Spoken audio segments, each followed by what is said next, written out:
ocupação espanhola e portuguesa e manteve uma consolidação e controle de um território hoje chamado Brasil, também em diferentes partes, a partir do século XVI, nós podemos entender que o mecanismo trazido pelos portugueses aqui, que é entendido como colonização, e que traz uma imigração forçada dos africanos nessa região, ela se deu, esse controle tornou efetivo já a partir do século XVI, né? E vai se consolidando no século XVII até XIX praticamente, até os dias de hoje, mas com características diferentes, né?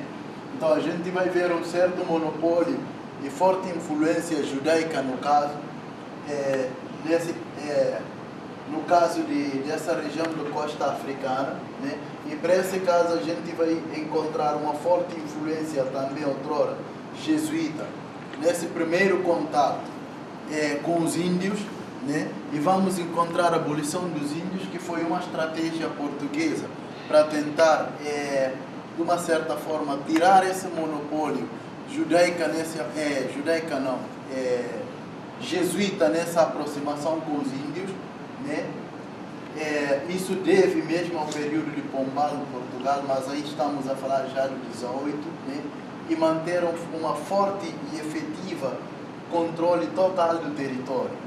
Isso, para caso brasileiro, a gente vai ver várias particularidades, mas nós podemos dizer que a colonização se deu a partir do 16, né? Com diferentes características. Para caso do continente africano, podemos trazer o caso de Ilhas de Cabo Verde, que a partir do século XVI, no caso, portugueses vão fazer um acordo com soberanos de alófios dessa região da atual Senegal e passa a ter controle efetivo de um conjunto de 10 ilhas aqui que é chamado de Ilhas de Cabo Verde. Então, por que eu estou trazendo essa particularidade? Porque Cabo Verde, também Ilhas de Cabo Verde, eu posso, de uma certa forma, trazer como um lugar, ou uma terra na África, que de uma certa forma pode ser entendida como colonizada a partir do século XVI. Né? Para caso do continente, né, é difícil a gente trazer essas particularidades, né, porque muitas das vezes se confunde que a colonização foi a partir do século XV. Não foi. Não há nenhum lugar de África que teve colonização anterior ao século XIX, né? E anterior à segunda metade do século XIX. O que aconteceu é uma presença europeia em diferentes lugares da África, né? Com uma participação muito forte na atividade de comércio. E essa atividade de comércio litorânea, de uma certa forma, ela conseguiu substituir um monopólio de comércio que se integrava nessa região. No caso de norte até essa parte centro-africana, aí vamos encontrar várias estruturas, no caso Almorávida, que promoveu uma ligação muito forte entre Espanha e parte do Reino de Gana, mais significativamente já 11, 12 para 13, funda Mali, no caso. E esse monopólio de comércio que anteriormente, de século VI até praticamente 11, 13, até Reconquista, tem já essa ordem, né, muito forte dessa presença dos soberanos muçulmanos, também mouros, ou dessas regiões da atual Egito, mas que de uma certa forma essa lógica também não era cristã, no caso se consolidava mais nessa região de atual Sudão, no caso antigo Kemet, nessa região da Etiópia, e com o advento islâmico a partir do século VI, ela desloca um pouco mais para centro e cria duas divisões estratégicas, que é essa parte moro, no caso, que vem a ser ocupado pelos almorávidas, que liga pela Espanha, e essa parte que liga através do Egito e para a Ásia.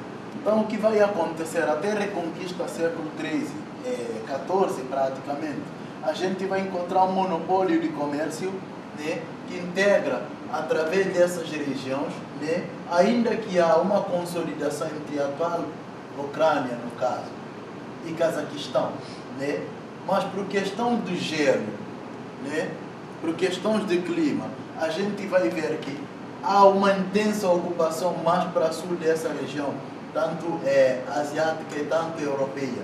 Então, grande corredor para ligar esses dois mundos vai passar pela Turquia e essa região de Egito vai ter participação muito forte, ou então esse corredor que sobe através da atual Marrocos.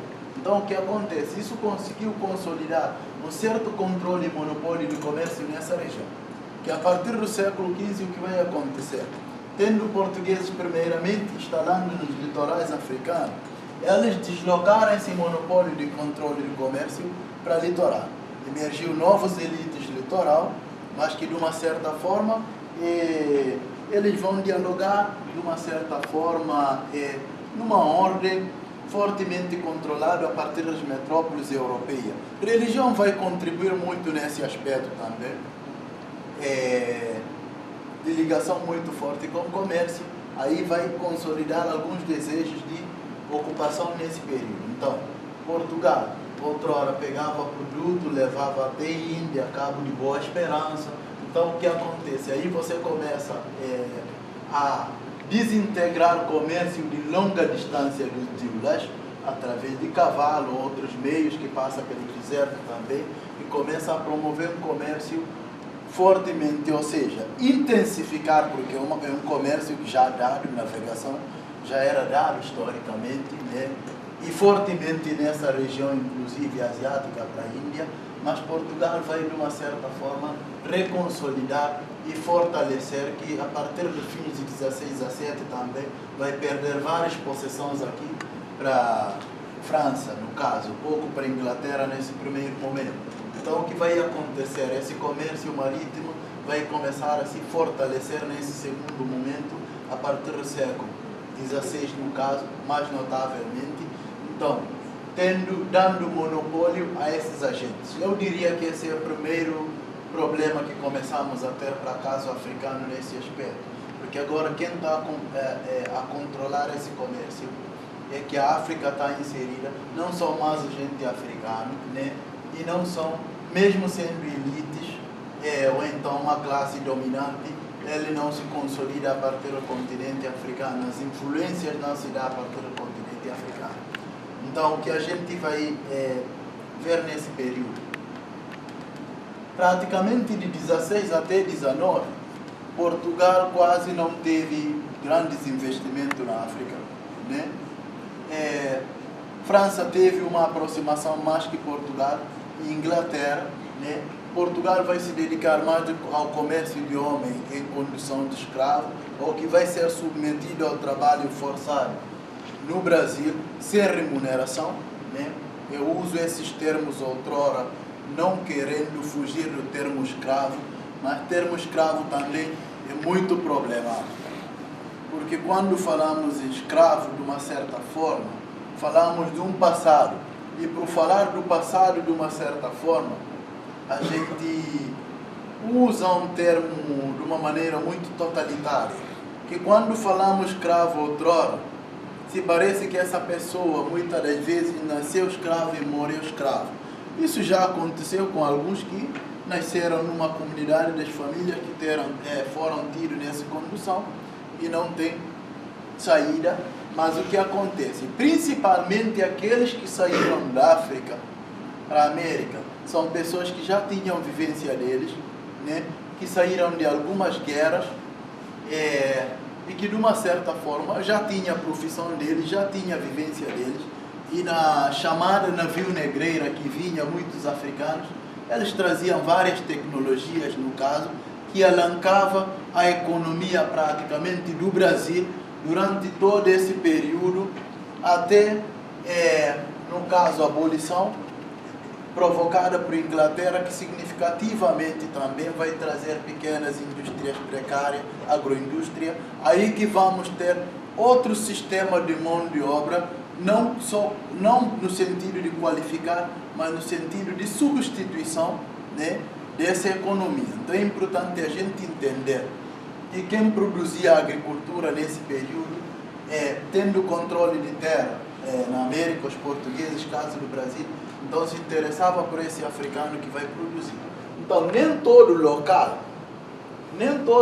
é território, né? Alguns geógrafos vão discutir esse conceito.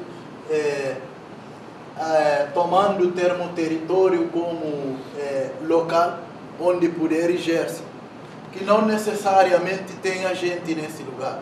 Para vocês imaginarem, nem todo local do Brasil existe cidades, existe gente vivendo.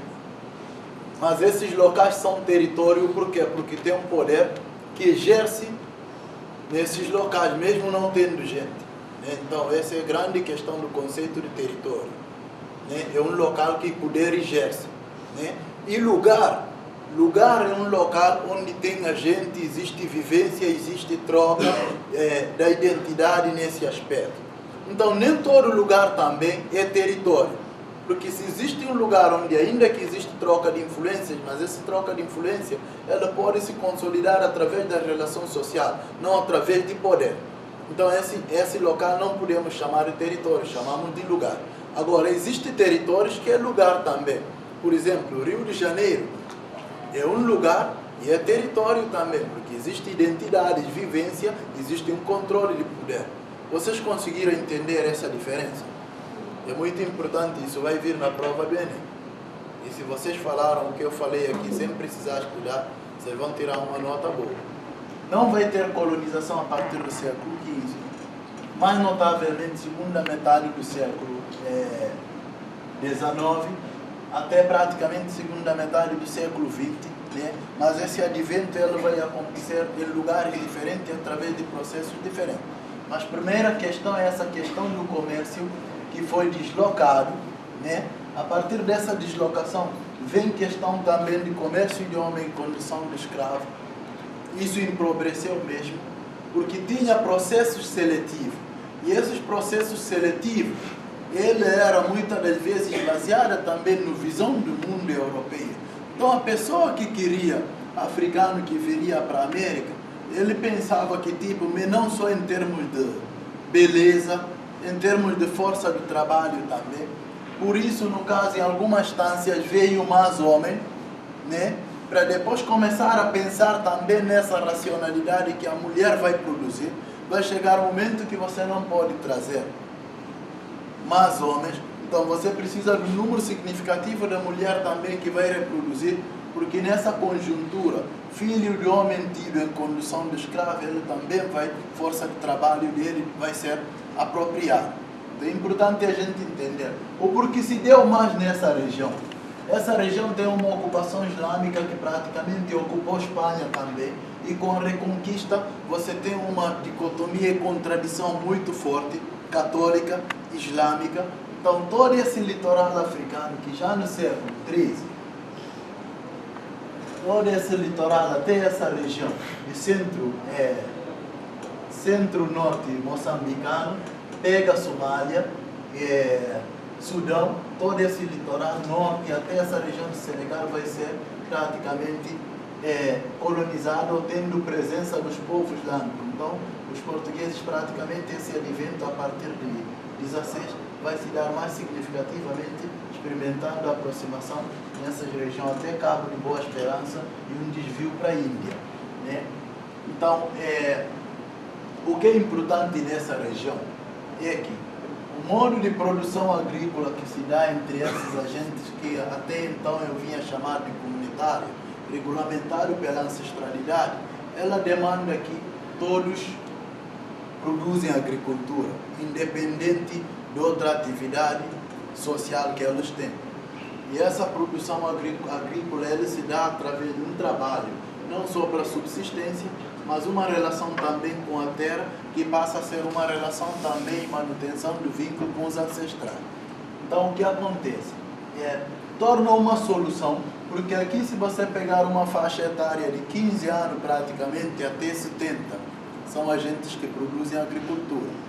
Diferente dessas comunidades islâmicas, que você tem comunidades que produzem agricultura e tem comunidades que é relacionado mais à questão de controle jurídico, consultoria espiritual voltado a essa noção islâmica, ensino corânico.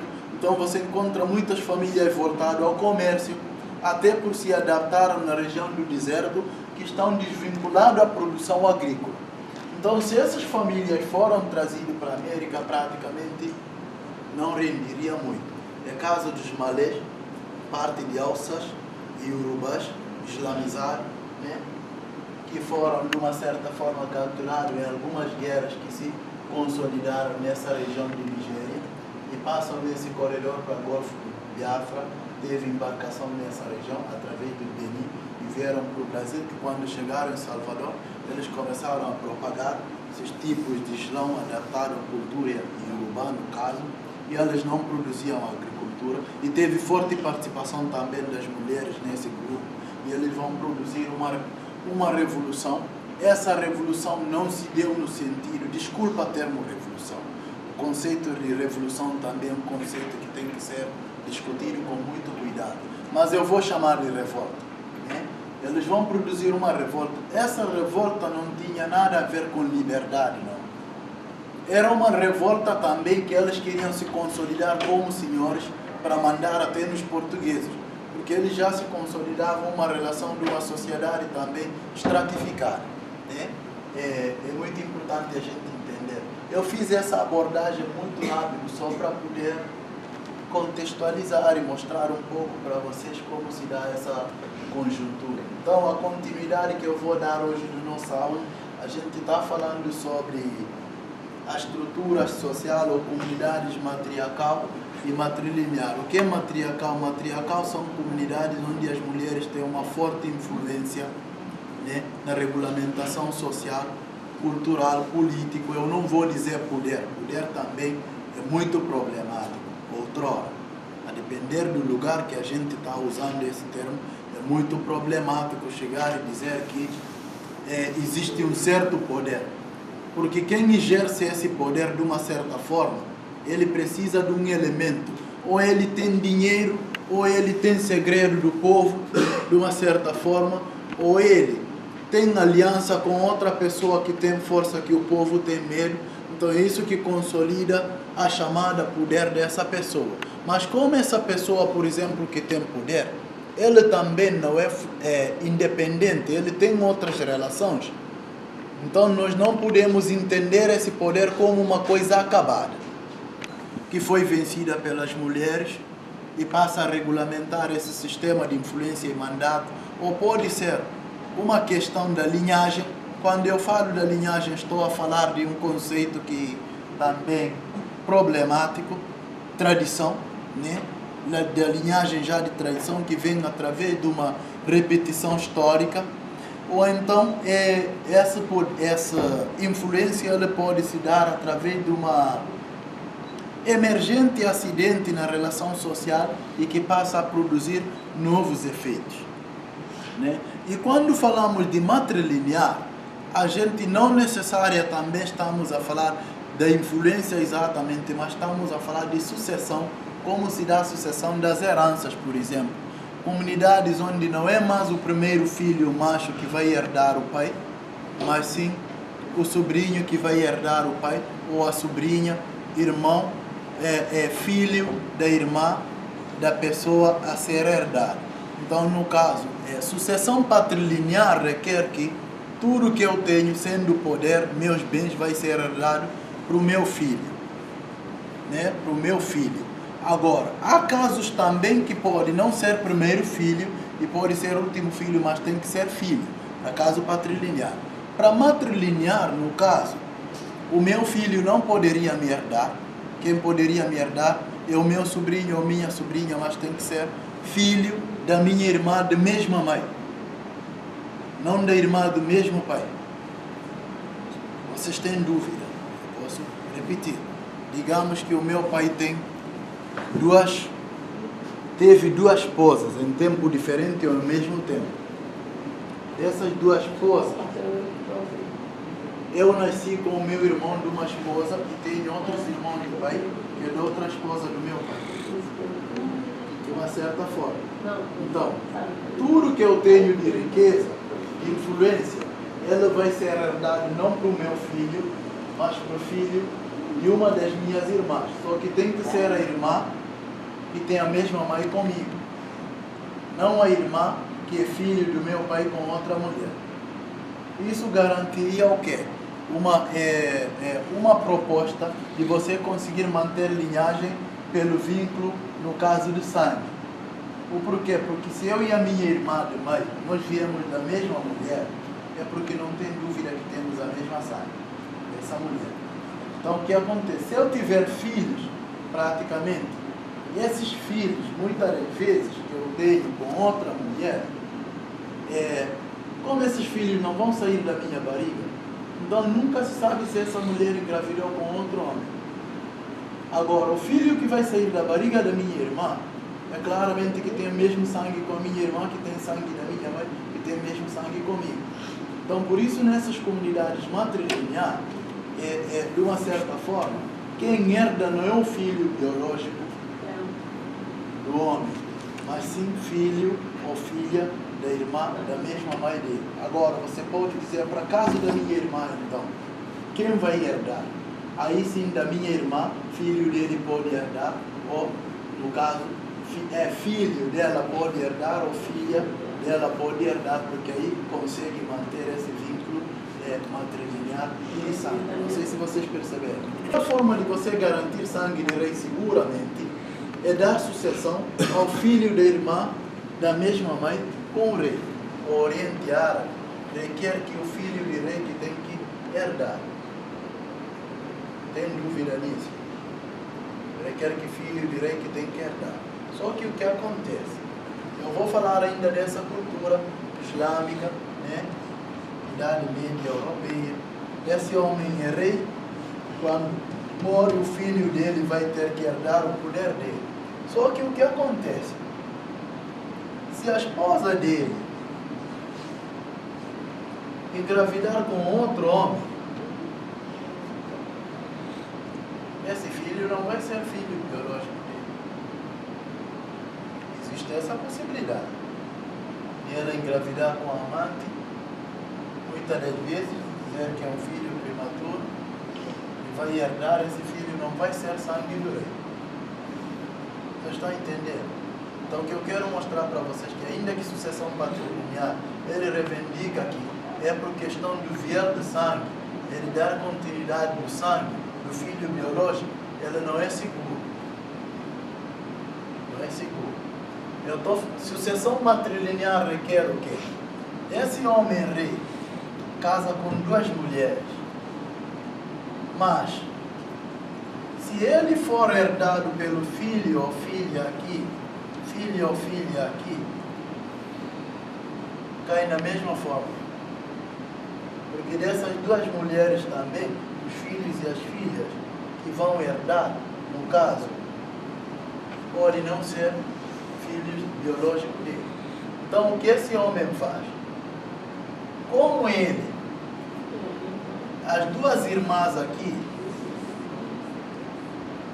irmãos no caso, e esse homem, eles são filhos do mesmo casal aqui, vou botar pai e mãe. Um pai e mãe que tem esse homem e tem dois irmãos e duas irmãs dele.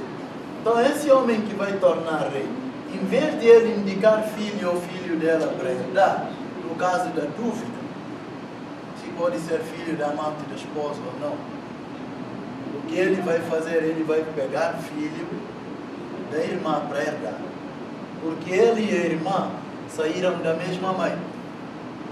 Então tem o mesmo sangue.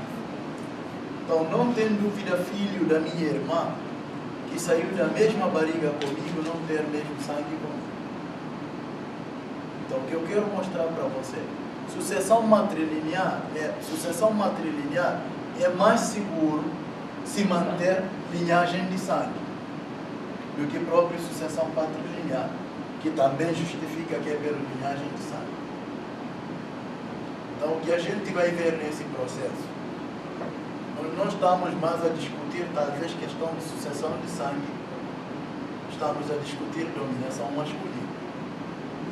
Já vimos que na sucessão patrilinear não é seguro manter sangue. Você pode eleger um filho sucessor que não é do mesmo sangue, existe essa possibilidade. Então, se existe essa possibilidade, nós não vamos prender que essa sucessão é para garantir sangue.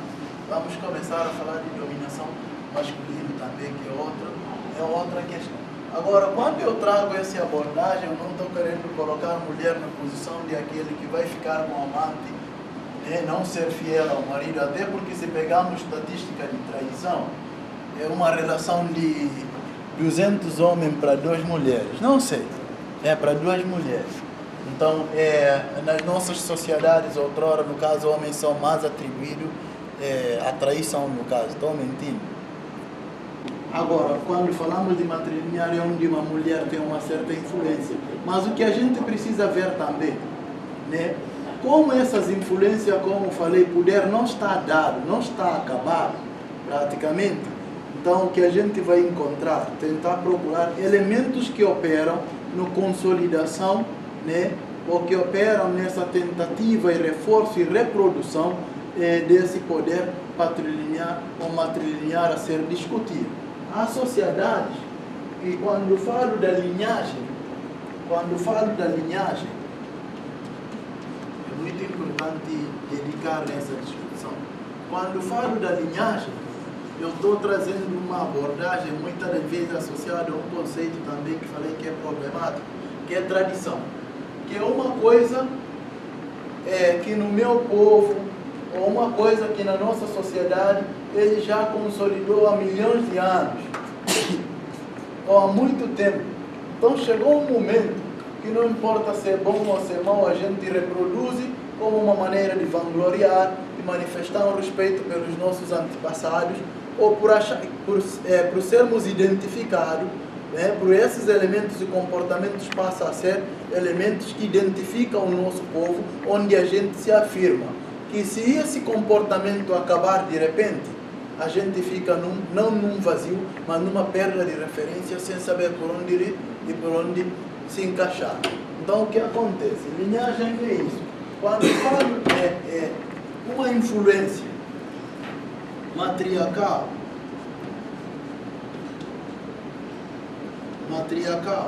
ou patriarcal,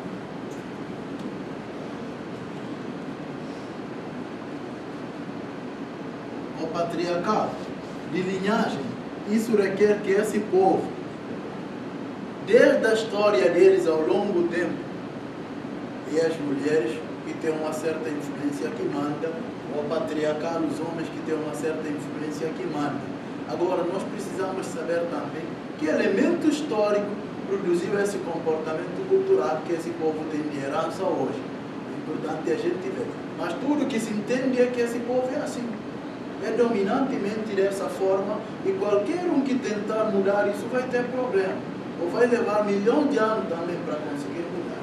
Agora, tem aquelas questões também do povo, pode ser matriarcal ou matrilinear, mas que se deu através de uma certa... um povo que é patriarcal, mas por alguma coisa deu guerra, um grupo de mulheres venceu e começaram a mandar. Então, o que acontece? Podemos dizer que essa sociedade é matrilinear, mas que não necessariamente está na linhagem. Então, o que a gente vai encontrar? A gente vai encontrar contradição.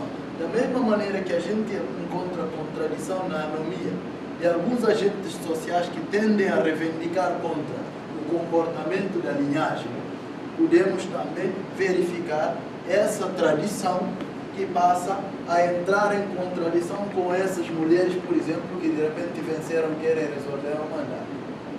Então, o que a gente vai encontrar é essas questões. Agora, ali também vai haver uma certa disputa, troca de influência, e a gente vai ter que entender que elementos operam na afirmação desses poderes, ou então troca de influência. O contrato vai ser encontrado na linhagem das famílias que vêm dessa herança católica ou islâmica. Agora, existem famílias matriarcais? Sim, existem. Dentro das estruturas sociais, que é de uma herança do comportamento católico. Mas esses comportamentos matriarcal, influência da mulher, ela não vai ser uma coisa da linhagem, uma coisa que é normatizada. Influências se dão através de um processo matriarcal, mas que a gente vai encontrar também elementos diferentes que operam nesse processo e elementos diferentes que produzem e reproduzem essas afirmações, né? O que demanda essa relação do vínculo com os ancestrais vai ficar um pouco repetitivo para quem já está no curso, mas eu acho que é importante falar rápido sobre isso.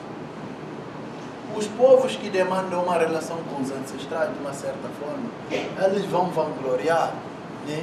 E eles vão criar um manifesto de relação com os seus antepassados, né? Mas quem são esses antepassados desses agentes, de uma certa forma, que estão num determinado lugar? Como eles mantêm essa relação? Eles entendem que os antepassados deles, de uma certa forma, é que dialogam com espíritos, né, que geram e controlam a natureza.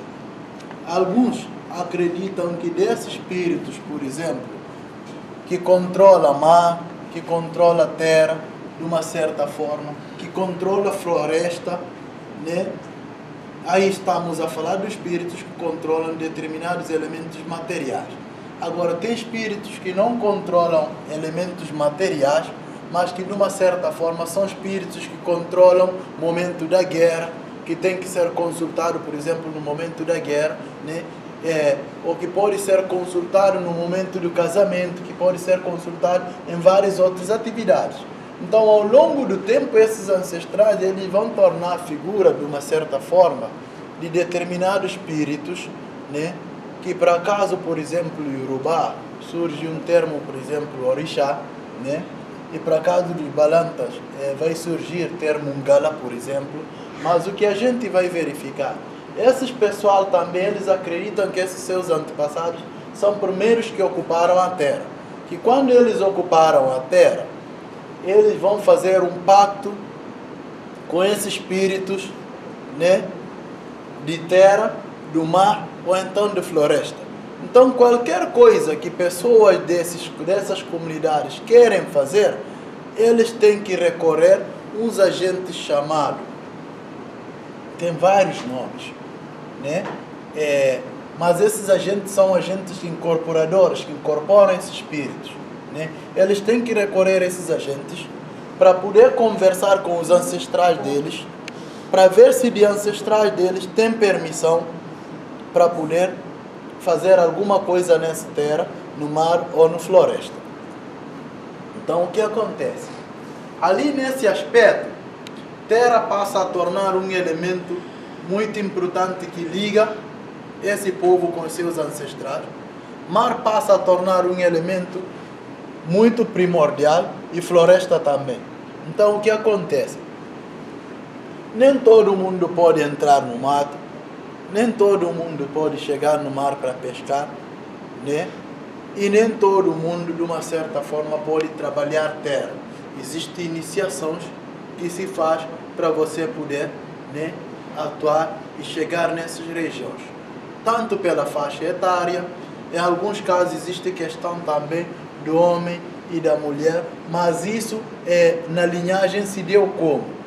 Pelo facto da divisão também do trabalho às vezes. Quando a mulher é muito mais, na dedicação do trabalho de pesca, se tiver mais mulher, daqui a pouco, você chega numa região de pesca, você vê uma relação de 100 mulheres para 6 homens.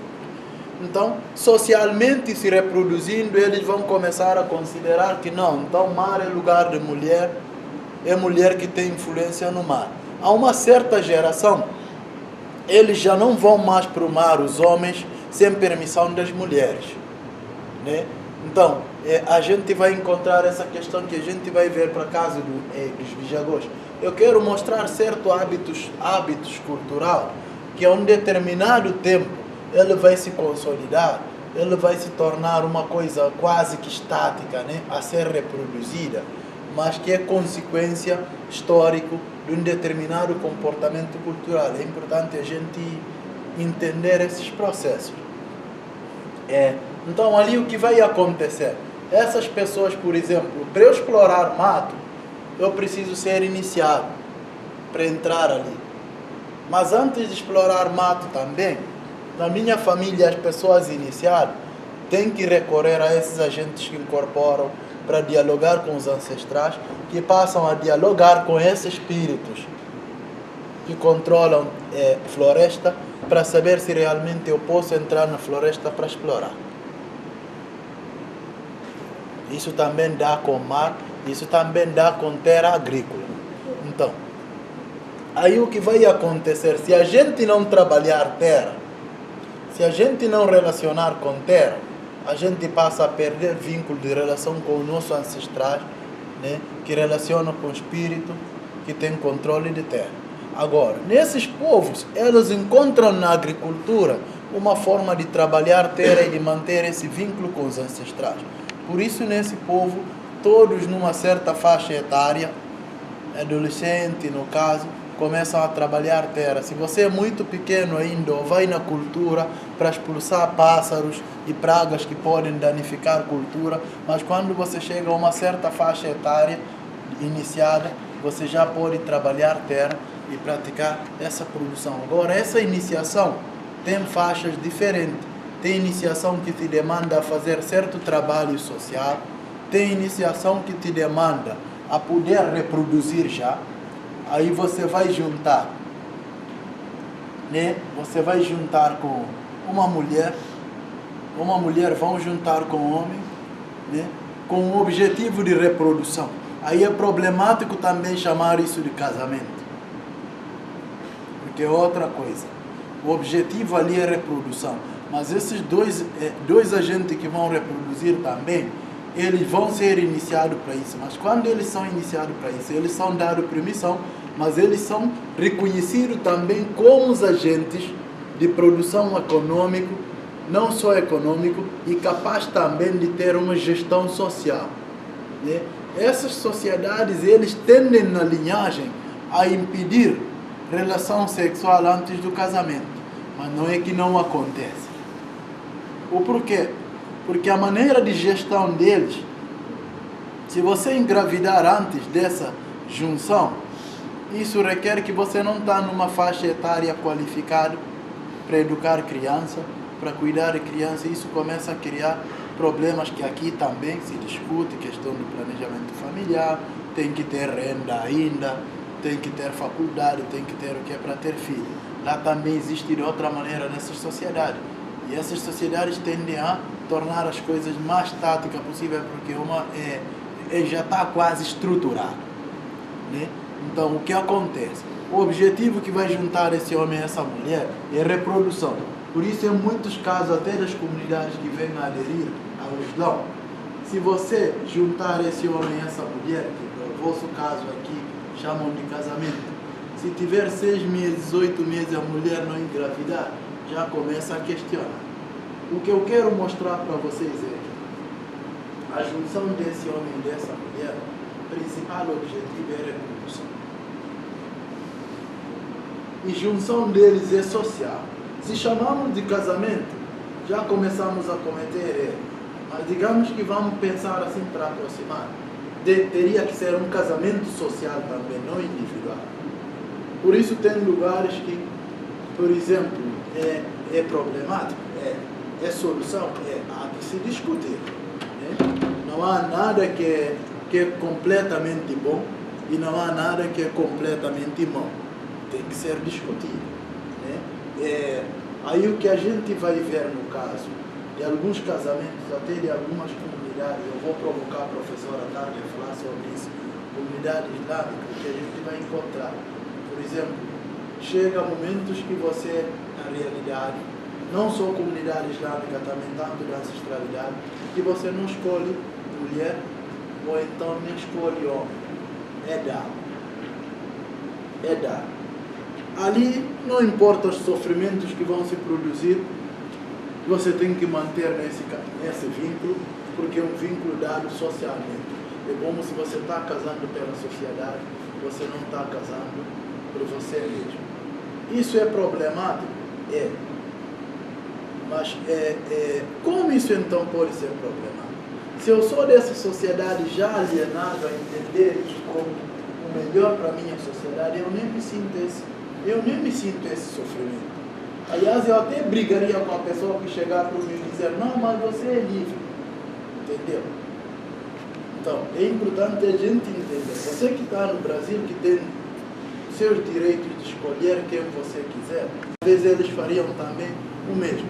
Então, o que a gente vai ver, a partir do Brasil, a gente vai falar, não, o que está acontecendo com o homem ou mulher em tal lugar da África não é legal. Mas pensando com uma racionalidade a partir do Brasil. É muito importante a gente pensar isso. Por exemplo, você chegar em algumas sociedades dessas, encontrar uma pessoa na rua e gostar dessa pessoa e chegar para a família e falar, eu vou casar com essa pessoa. Existem lugares onde isso é aceito. Eu estou falando da tradição mesmo. Mas nem toda tradição aceita isso. Alguns até vão zoar. Né? E alguns casos que a gente vê até no vídeo urbano também, você escolhe uma pessoa, casa com essa pessoa. Conhece hoje, casa amanhã, depois da manhã rompe e está no tribunal. É motivo de zoação. Às vezes a família não gosta, mas deixa, marginaliza, fala, vai casar lá, não vai dar certo mesmo. E não dá certo mesmo. Agora, aquele que casa casamento dá certo. Aí que é uma questão interessante da gente discutir. Porque você pensa então, bom, por que não dá certo? Escolher um marido ou uma esposa só dá certo quando é casamento dá. Dá certo porque o casamento dado vai ter que dar melhor. Por quê? Porque ele já está na estrutura da linhagem. A maioria da sociedade já pensa assim. É uma questão muito importante. Por isso, se você chegar, por exemplo, trazer duas pessoas para o Brasil para fazer diferentes atividades e ver quem vai ser votado mais, quem tem uma atividade mais aceita e próxima à cultura do brasileiro, ele ganha. O que eu quero mostrar para você, o comportamento que está mais próximo à estrutura, né, à linhagem, são comportamentos que tendem a prevalecer, porque eles já têm uma estrutura consolidada. Né? E aquelas diferentes que tendem a inserir no sistema social já estruturado, eles tendem a ter problema. Eles tendem a, de uma certa forma, ter problema. Uma coisa que a gente vai ver, por exemplo, aqui no Brasil. Um homem que quer reforçar, por exemplo, a dominação masculina, e uma mulher que quer lutar contra a dominação masculina, que não necessariamente tem interesse de dominar, quem vai ter mais público? É o homem, porque a estrutura já está dada dessa forma, de uma certa forma. Então essas são questões a se discutir. Aí um grupo com elemento ocidental e que estão nos capitais. O nigeriano que está na região rural, ele não vê Nigéria como Nigéria. E se bobear, você chegar para ele e dizer você é nigeriano, ele nem vai saber. É importante a gente entender. Tem africanos que não sabem se são africanos. Porque a África anteriormente era a atual região de Tunísia, que é chamado de África. E agora, hegemonicamente, também esse nome está sendo tratado para todo o continente. Mas existe Bantu, existe Zulu, existe vários milhões de povos nessa região. Então, quem está chamando esse povo de africano é europeu ou próprio africano, que muitas das vezes nem todos desses povos falam português, falam a nossa língua. Na língua deles não tem palavra África. Eles se entendem como Yorubá está num determinado lugar. A gente está chamando eles de um nome. A gente está pensando que eles são de uma maneira, a gente está desejando que eles comportam de uma maneira e que eles têm outra forma de se organizar. Então, dizer termo África também, ela pode esconder as diversidades e complexidades locais. É o mesmo com o Brasil, que eu estou falando, serve para o Brasil. Existem várias particularidades no Brasil. Por isso vocês praticamente, grande parte de vocês não sabem nada dos índios. Vocês não sabem nada de língua dos índios. A gente chama índio de brasileiro. Índio é brasileiro. Quem é brasileiro, afinal das contas? O que é ser brasileiro? Que elementos caracteriza brasileiro? Quem é brasileiro? Estado-nação requer que quem é brasileiro é quem nasceu dentro do território chamado Brasil. Agora, socialmente, quem é brasileiro? O que caracteriza brasileiro? Aí vamos começar a entender essa diversidade que o Brasil tem. Se o índio na Amazônia é diferente do carioca no Rio, tanto na religião, no comportamento social, regulamento jurídico, como eles podem ser chamados de brasileiro vagamente? Ali esconde essas complexidades, né? É muito importante a gente entender. Então vamos encontrar essas diversidades, mas antes da ocupação islâmica, esses processos matrilinear e matriarcal que a gente vai encontrar. Esses são diferentes mapas que eu botei aqui. dessa região. Esse mapa amarelo ele mostra até século XVI, para início do XVII. Litoral mais ou menos que os europeus vão aproximar, não entraram no continente, é nesse litoral que vão aproximar. O Carlos Lopes pintou essa parte para cima, mas para mostrar que já existia uma identidade também almorávida de herança que pegou Espanha até a África, ou seja, de Espanha até essa região de África seria um país que tinha identidade muito próxima.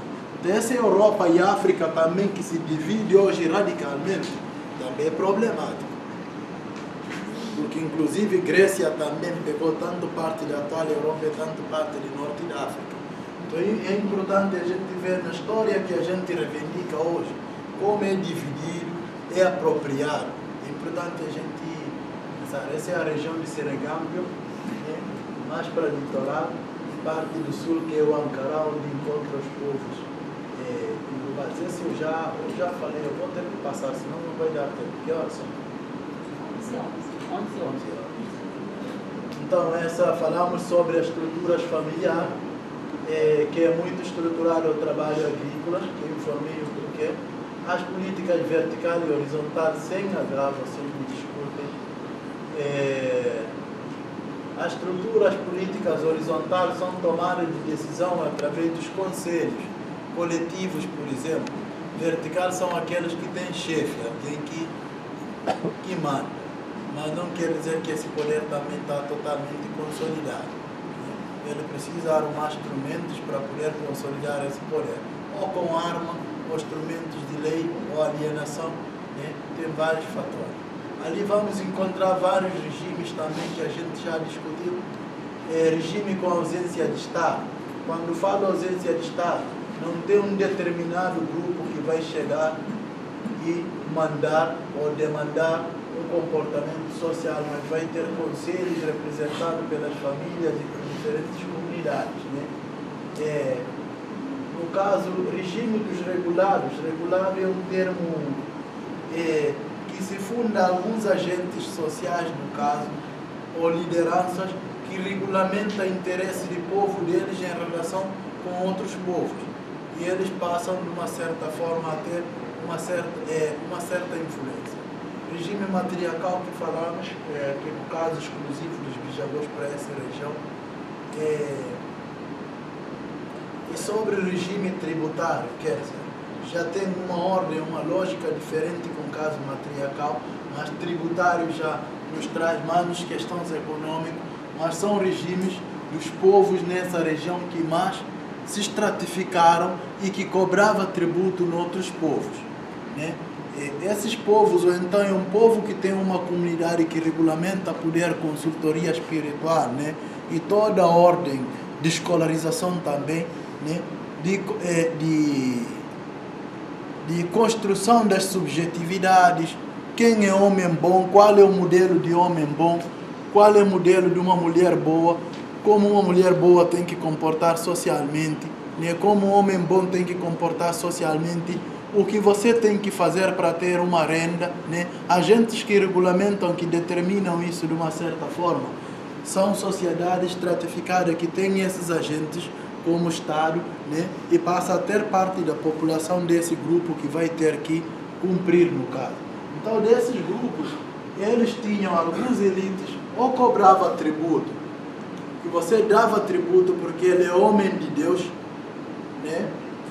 Cobrava 10%, um exemplo, é homem de Deus, então você dá 10% para o Deus, mas você está entregando para um ser humano que vai voar, não sei se vai voar para entregar a Deus, ou se Deus nem sei se existe lá em cima, entendeu? Ou então vai ser pela guerra, ou você é alienado para o fator religioso a dar esse tributo, ou então você tem que dar porque tem que ter medo da força militar dessa pessoa, senão vai atacar o seu povo. Sim. Aqui tem uma particularidade muito interessante, todas elas, porque no século XVII a gente vai...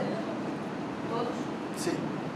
No século XVII a gente vai encontrar uma questão muito importante de parte dos fulas, não islamizados nessa região, e parte dos fulas que vieram do Baixo Egito, né? e que vão se instalar nessa região. Depois parte desses fulas vão tornar muçulmanos. E parte dos mandês do Império de Mali e Reino de Cabo, que ainda que tem esse comportamento estratificado e um comportamento tributário, os mandingas de Cabo não aceitaram o Islã e continuaram com a sucessão matrilinear. Mas do resto que aceitou o Islã, tiveram um líder único e tiveram sucessão patrilinear, e um controle de poder muito voltado à cobrança de tributo, que se dá pela alienação religiosa ou se dá pelo uso de poder de força. Esse professor que vem aqui hoje, a palestra que ele vai dar é uma palestra muito importante nesse sentido, principalmente para a questão dos povos dialofes. Os povos dialofes, grande parte, tornaram muçulmanos a partir dos mandingas de Mali, que adquiriram o Islã como herança dos almorávides. Ainda que mandingas de Cabo não aceitaram o Islã. Para você imaginar, só em 1874, depois de queda de Cabo, que os fulas vão tornar mandingas de Cabo muçulmanos. Então os próprios fulas, parte deles, de uma certa forma, se tornaram muçulmanos com os mandingas de Mali, para depois tornaram mandingas de Cabo muçulmanos. É importante a gente discutir essa abordagem. Senegal hoje tem escolas muito importantes islâmicas, que é chamada madraça às vezes, desses marabus que tem uma forte influência. Só que assim, esse professor, ele é intelectual, ele tem conhecimento, mas ele está inserido dentro desse sistema islâmico. Ele é muçulmano, ele vai contar a história dele, também num viés acadêmico, e eu não sei o que ele vai esconder para a gente, ou o que ele vai gostar de falar para a gente ou não. Mas o que ele não falar, que eu vejo que ele precisa falar, eu vou fazer algumas provocações, mas não vou criar desconforto com ele, e depois a gente fala mal dele. Os portugueses, muitos autores portugueses, ou até africanos que escreveram português, desenvolveram um tipo de conceito que eles chamam de holofização, mandinguização e fulanização, como uma forma de mostrar como a hegemonia desses povos tendem a querer civilizar o outro, através de uma dominação. Então esses são três povos nessa região que realmente reivindicam uma certa dominação, e principalmente os fulas quase, África Oeste e Central todo, eles vão dominar durante fins de 18 e 19, e se não for pela Inglaterra, França, que também disputava esse espaço, hoje esses espaços, no caso, tornava espaço fula e se intensificava mais Islã através dos fulas. Agora, esse Islã também vagamente falado, a gente vai encontrar vários correntes islâmicos, várias confrárias islâmicas, que é o caso de Senegal, por exemplo, que tem várias confrárias, onde vários líderes mandam e que vangloriam antigos líderes, e tem até confrárias islâmicas que nem falam mais de Mohamed hoje, e já vai vangloriar um líder histórico muçulmano. Por isso o Conselho Internacional Islâmico, em alguns aspectos, eles têm uma certa timidez com o Islã desenvolvido em Senegal. Então, só para mostrar regimes diferentes que a gente vai encontrar. Esse regime aqui, quando torna muçulmano, o que a gente vai encontrar? A noção de Deus já se dá de outra forma. Porque a noção do, se eu posso dizer, espírito criador, que se funda na relação dos espíritos, matrizes da natureza, ou então alguns povos que não há um espírito único, mas diversos espíritos, e nesses espíritos também não há relação de gênero, não é definido se é homem ou mulher. Então isso é muito importante para a gente entender que nesses lugares tem acesso para homem, para mulher, tem acesso para hétero e tem acesso para gay. De uma certa forma, é importante a gente entender, porque lá no matriz que regulamenta, não é definido essas questões de que não tem que ser homem hétero, de uma certa forma. Agora, o que a gente vai ver, no caso do catolicismo, é difícil de pensar Deus e não pensar em homem macho, de maneira que está passado para a gente. Então o que acontece? Para caso do Islã também a gente vai encontrar nada diferente, só figura de Mohamed, que também tem um certo respeito por Cristo. Mohamed foi cristão, né? Só que o que acontece? Ele vai alegar que é a consolação que Jesus Cristo falou que viria, no caso do Espírito Santo, através do arcanjo Gabriel. Ele vai inspirar muitas coisas, mas não diferente, talvez diferente de Jesus Cristo, conseguiram criar uma narrativa muito forte para narrar toda a história dele, e Mohamed também mais ou menos, mas os dois têm uma particularidade muito importante. Já participaram daquele gosto social, para só quando crescer começar a fazer milagres, principalmente Mohamed. Então é como se hoje eu resolver falar que estou falando palavra de Deus. Isso vai ser aceitado de maneira que eu passar essa palavra. Os agentes que virão depois vai apropriar da minha figura histórica, a questão da memória, são questões a se discutir. Mas o que eu quero mostrar, como existe uma figura Jesus, existe uma figura Mohamed, então os povos que seguem essas religiões, eles tendem a se organizar também com poder vertical. Porque existe uma figura a ser seguida. Agora, a ancestralidade, quando tem vários espíritos, e também a incorporação não se dá para os homens, para o viés espiritual, não é que eles não têm algumas organizações verticais, mas não é para o viés espiritual que isso vai se consolidar. É a maioria dos casos. Né? Mas tem casos que isso vai tornar difusa, como eu falei para você, é difuso, como eu falei para vocês. A disputa dos agentes da classe de faixa etária, dos mais velhos, ele disputa com a influência dos incorporadores. Isso vamos ver, independente da questão europeia, esse é um problema que a gente vai ver em muitas comunidades africanas. Então esses três são os mais estratificados devido à Islã, cultura islamo-árabe. Agora, não quero dizer que essa cultura árabe é o sistema vertical de dominação e controle social árabe pode não ter antecedido, no caso, o Islã. Se botar para conviver no mesmo lugar, vai ter guerra. Já teve guerra, e hoje não está tendo guerra, mas há disputa ideológica. Né? Mas pela geografia, né, consolida uma certa marcação que é entendido como atraso do desenvolvimento. Que talvez se você botar ponte onde os bijagôs vivem, no arquipélago, e que promover uma rápida e mais forte integração entre continente e ilha, vai dar problemas. Eu já vi casamento de uma mulher bijagô e de um homem fula que não deu certo. Como o fula era magro, a mulher batia nele. Porque a sociedade dele tem uma outra racionalidade de mulher ter mais influência na tomada de decisão na unidade doméstica, e para casa do homem fula na sociedade dele, o homem tem mais influência. Aí eles brigam. E quando briga, o diálogo não resolve, tem que aplicar a força física. E quem tem força física mais disciplinarizada, com uma musculatura que atende melhor na briga, isso aí acaba vencendo. Né? Aí, para caso dessa mulher bijagô alta, né, e homem magro, ela batia no homem. Isso tornava problema para a vizinhança, que era majoritariamente das famílias, dominantemente do homem, e eles olhavam essa mulher como uma mulher má influência para a esposa dele, porque as esposas também começavam a reivindicar. Então são questões muito importantes da gente ver. Bijagôs não. Esses povos brahmis, no caso, também são povos matrilinear, não vou dizer matriarcal, porque não tem um marco definido pela linhagem, mas como é matrilinear também, e há uma questão muito importante que o menino de Benin falou aqui sobre a mãe dele. Então esse respeito da influência da mãe, mesmo líder, mesmo sendo homem, você acaba se submetendo a alguns aspectos à sua mãe e às suas tias. Por isso eu não posso admitir cultura matrilinear, mesmo com figura de homem no poder, não posso admitir na sua totalidade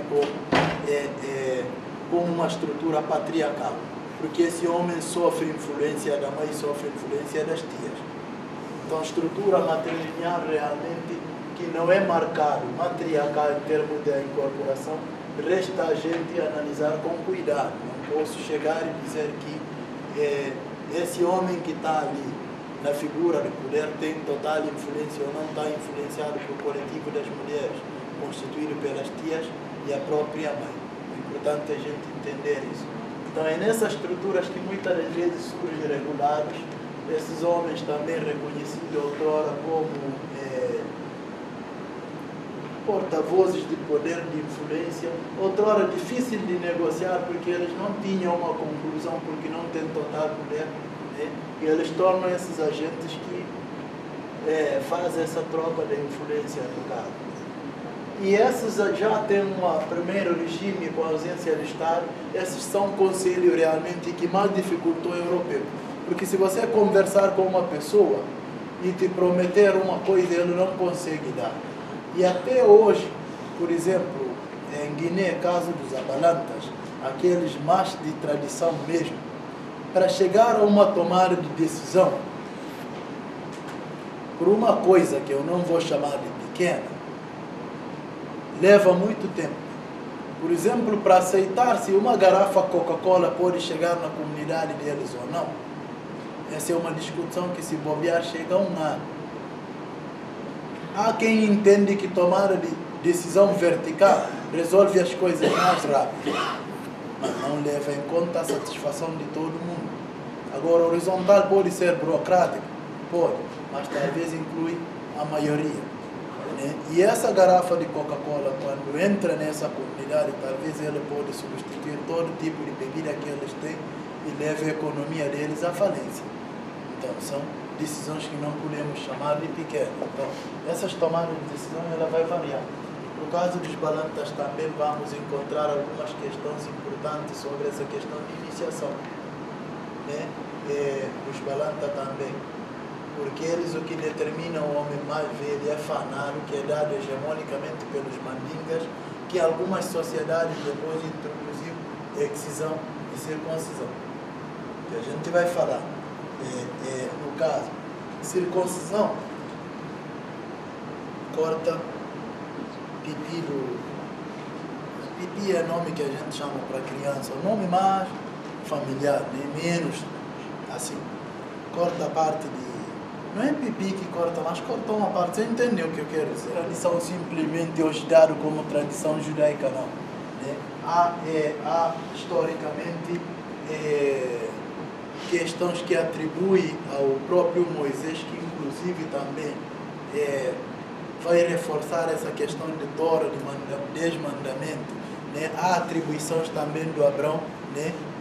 Com a noção do Deus único, né? E que vai submeter parte dos povos a esse processo de excisão, que a gente vai falar mais adiante, eu vou abordar mais sobre isso, mas só mostrando nessa primeira fase que a circuncisão, ele antecedeu aos não.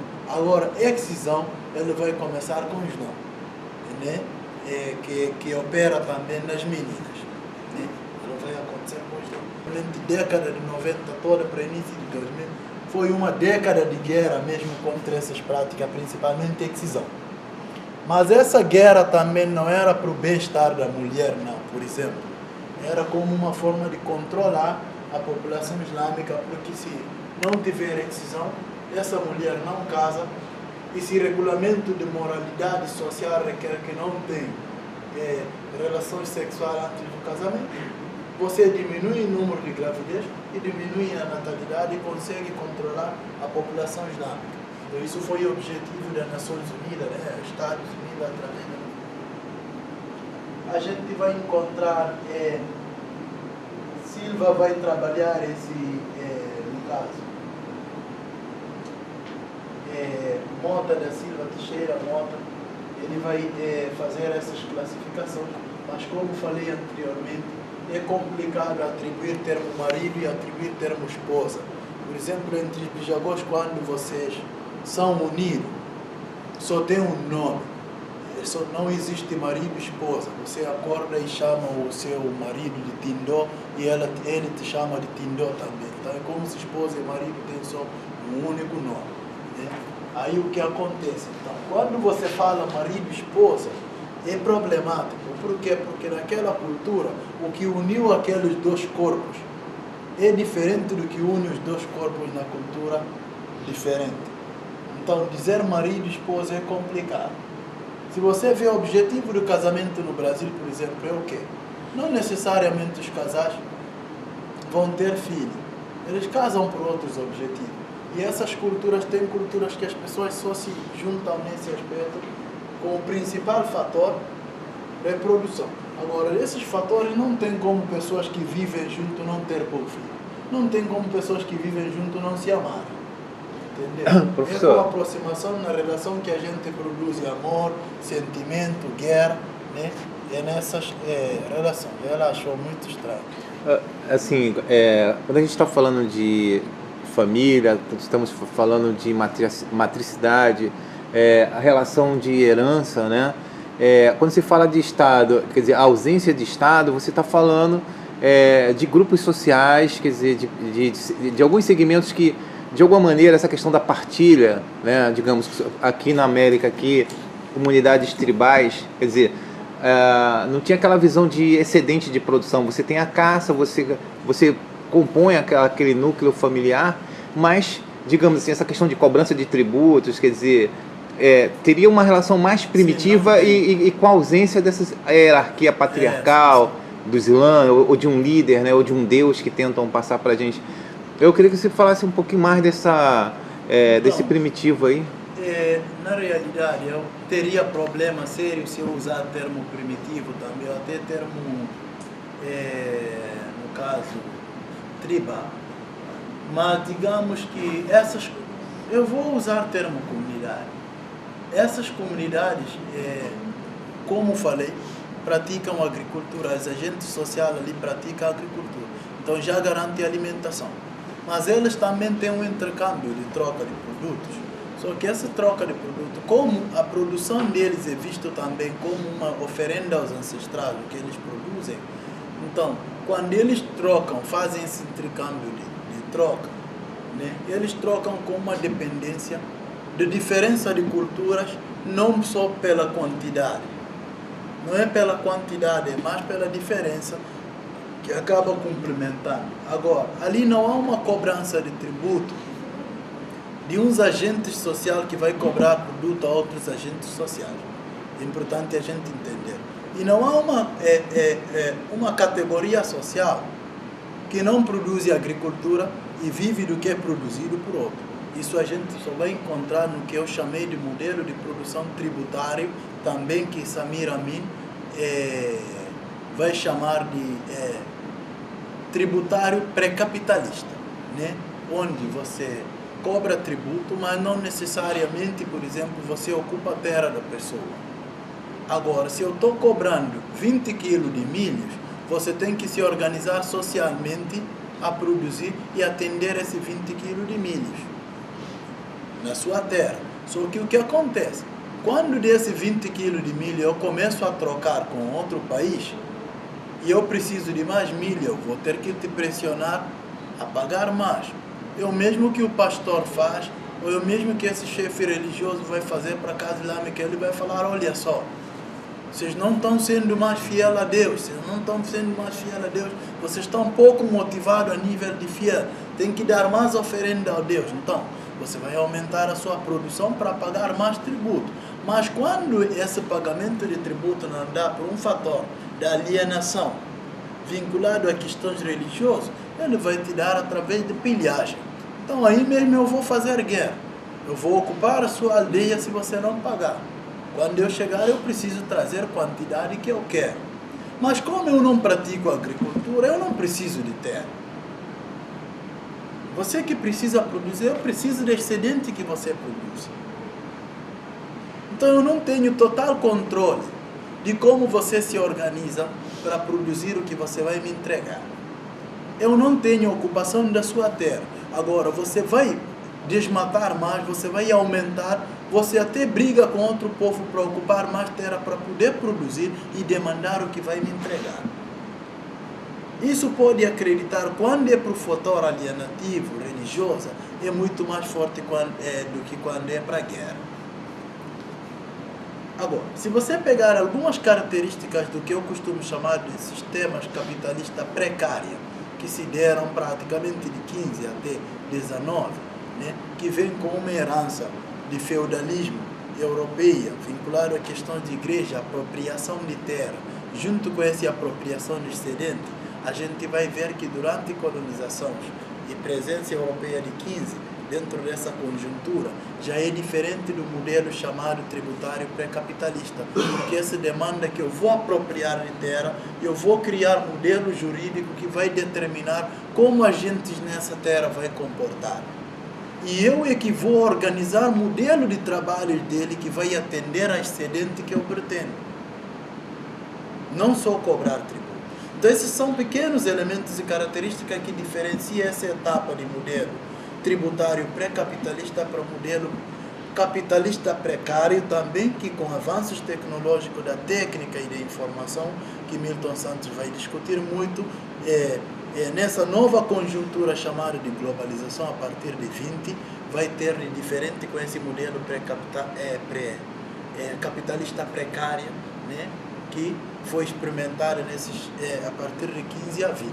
Agora, a mundialização do comércio é um fenômeno que antecedeu até a era cristã, que se intensificou e controlado a partir dessa região de Etiópia, um pouco mais para o norte da África e centro-oeste a partir de, vamos trazer século VI, era islâmica, e que a partir da reconquista século XV para XVI, através dessa fusão marítima, hoje deu herança a esse controle que a Europa vai ter no processo de mundialização. Quem controla a Organização Mundial do Comércio, mas até anos, aí também é importante a gente ver, até anos 70 praticamente, Estados Unidos passa a ter um total controle, não total controle, mas um controle muito significativo nesse aspecto. Só que esse neoliberalismo, de uma certa forma, China disparou na frente. Mas o que eu quero mostrar, como se controla e como se dá essas... não é só falar vagamente capitalismo, período, espaço, elementos, né, que entram nesse processo. Então você já consegue identificar qual é a diferença do modelo capitalista precário ainda, sem falar desse capitalismo mais avançado. Ele não é esse modelo levado para o europeu, ele vai demandar ocupação de terra e organização de como, disciplinarização, de como esses agentes têm que viver e têm que se organizar para poder produzir. Nas escolas do período colonial europeia, a relação de escola é de 80 alunos para 20 alunas.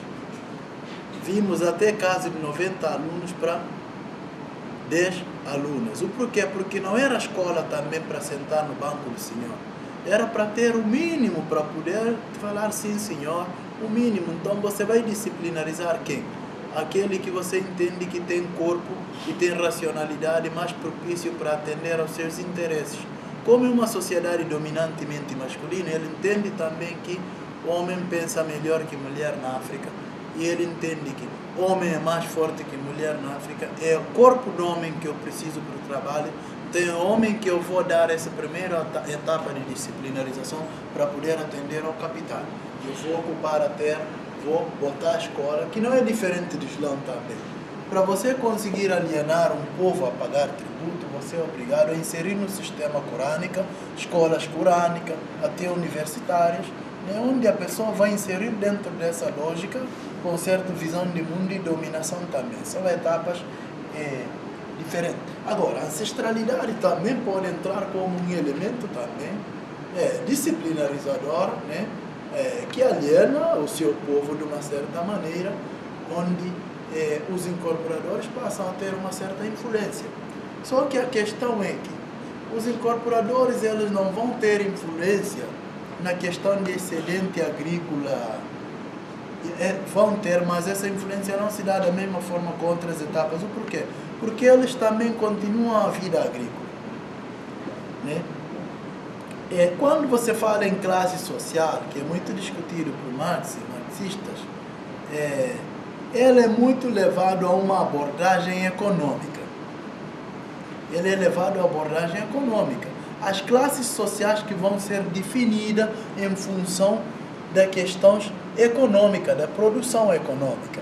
Agora, você pode pegar as categorias sociais que são definidas em função também de questões religiosas, ou questões da espiritualidade, que eu posso ser muito, muito pobre, não tenho nenhuma economia, mas eu agrego um capital simbólico que Pierre Bourdieu vai falar. E desse capital simbólico eu consigo mandar na pessoa que tem mais dinheiro. Agora, ele vai falar também que esse capital simbólico, com o capitalismo hoje, que cria essa homogeneização das relações, onde as coisas acontecem rápido, capital simbólico que eu tenho pode converter em capital econômico, esse capital cultural. Ou seja, quem tem dinheiro pode usar esse dinheiro para agregar um certo capital cultural, e quem tem esse capital cultural, ele pode agregar um certo capital econômico através dessas questões muito importantes também. E quando o africano faz um manifesto de dança, de cantar, tudo no rito para os ancestrais, se ele chegar numa ópera, pode fazer isso ganhando dinheiro, mas é uma marginalização da cultura e banalização da cultura da ancestralidade. Então, se isso hoje torna um elemento importante para ganhar dinheiro, você pode usar isso e ganhar dinheiro. Vamos encontrar famílias, como eu falei, família determinada mais por vias de consideração, vínculo de relação de vizinhança, ou que compartilha mais tempo de trabalho junto, ou família que é entendido por família mais biológico, né? Onde o pai, por exemplo, tem mais consideração ao filho biológico do que o filho não biológico. E modelo da família também, ele vai ser dado conforme a ordem social, a gente que consolidam a relação e demandam como a ordem social vai ser regulamentada. No caso do Islã, o que a gente vai encontrar, a família agregada continua nas comunidades islâmicas, mas é muito claro, você vê que o filho biológico é primeiro, né? E filho é primeiro, depois filha, né? E para depois vir filhos de consideração ou sobrinhos nesse aspecto, né? Agora, para as famílias da ancestralidade, de uma certa forma, se eu, por exemplo, filhos da minha irmã, eles são, no caso, mais filhos do que os meus filhos mesmo, porque filhos da minha irmã que me determina a sucessão. E um homem, nesse aspecto, ou uma mulher nessas culturas, ele não só herda, é responsável por ser a gente que herda e é responsável pela sucessão que ele vai deixar. Porque se na geração que me sucedeu a minha sociedade enfraquecer, eu tenho culpa. Isso vai ser elemento determinante pela minha história no futuro. Então, a maior preocupação é o que eu estou herdando, eu tenho que saber trabalhar isso na minha geração e na geração dos meus filhos. Agora, se o meu filho para filho dele der mole, aí é outra coisa, mas eu tenho que cumprir essa tarefa, e o que eu vou herdar eu tenho que cuidar, eu tenho que cuidar de quem vai me herdar, porque de uma certa forma essa pessoa é disciplinarizada na minha geração. Então tem essa questão que até hoje são gerações que determinam, questão de terra, família dos bisavós, mas de todas essas gerações também saem as oquintas, no caso, que são as incorporadoras. Eu falei sobre essa questão também do grau de parentesco que elas têm. Expliquei que entre os bisavós, no caso, é a mulher que escolhe o homem para casar, mas há também o que outrora se chama de poligamia. Uma mulher pode ter uma união com 2 homens. Em alguns casos, não dos bisavós, por acaso dos balantas, a gente vai ver como se dá, né? Mas entre os bisavós existe possibilidade de 2 homens casar, unir com 2 mulheres. Mas não que o homem escolhe. Quando as 2 mulheres escolhem o mesmo homem, eles são unidos a reproduzir com esse nome. Então, eu falei que a incorporação é um fator, a reprodução é um fator muito primordial na união desses agentes. O sentimento gostar de alguém, ela existe através das relações. Você não tem como odiar e nem gostar da pessoa que você não tiver contato. Amar e odiar pessoas são produto das relações sociais. Então, o objetivo de juntar esses agentes aqui é para a reprodução, né? Mas também há desejo. Desejo é social. indivíduo também tem o seu lugar no desejo, né? E quando o senso é comum, passa a ser um desejo social. Então, o que acontece? Duas mulheres que já não podem gostar do mesmo homem e, pela linhagem, tem uma certa influência e esse homem permitir e submeter a casar com essas duas mulheres.